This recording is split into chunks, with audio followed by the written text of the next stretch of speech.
ఈ రాష్ట్ర ప్రజలకు మహిళలకు కాంగ్రెస్ ప్రభుత్వం నిరాశపరిచింది.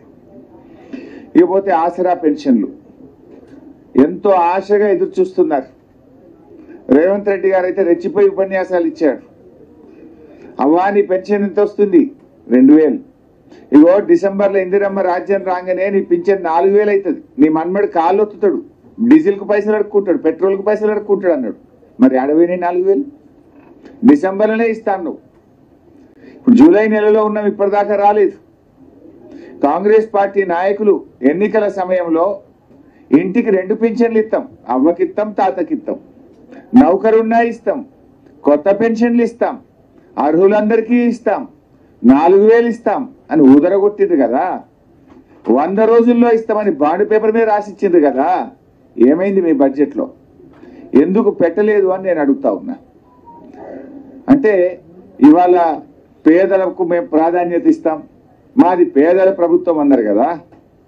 మరి ఇంతకంటే పేదలు ఎవరు? ఆసరా పెన్షన్ అందుకునే దానికంటే ఇంకా నిరుపేదలు ఈ రాష్ట్రంలో ఎవరన్నా ఉన్నారా? వృద్ధులు, అభాగ్యులు, ఒంటరి మహిళలు, చేనేత కార్మికులు, గీత కార్మికులు, వికలాంగులు, మరి ఎయిడ్స్ పేషెంట్లు, డయాలసిస్ పేషెంట్లు, వీళ్ళకంటే పేదలు, వీళ్ళకంటే ఇంకా కష్టాల్లో ఉన్నటువంటి వాళ్ళు ఎవరైనా ఉంటారా? అంటే మీరు అత్యంత పేదలే వీళ్ళు. మరిగా మాది పేదల ప్రభుత్వము, మాది పేదలకు ప్రాధాన్యం అని చెప్పుకునే అర్హతనే మీకు లేదు. అత్యంత పేదలైన అవ్వాతాతలను, ఆసరా పెన్షన్ లబ్ధిదారులను, వితంతువులను, ఒంటరి మహిళలనే మర్చిపోయింది ఈ ప్రభుత్వం. దారుణ వంచన చేసింది వాళ్ళు. కొండంత ఆశతో ఎదురు చూస్తున్న వృద్ధులకు, వితంతువులకు, ఒంటరి మహిళలకు, దివ్యాంగుల ఆశలు నీరుగార్చింది ప్రభుత్వం.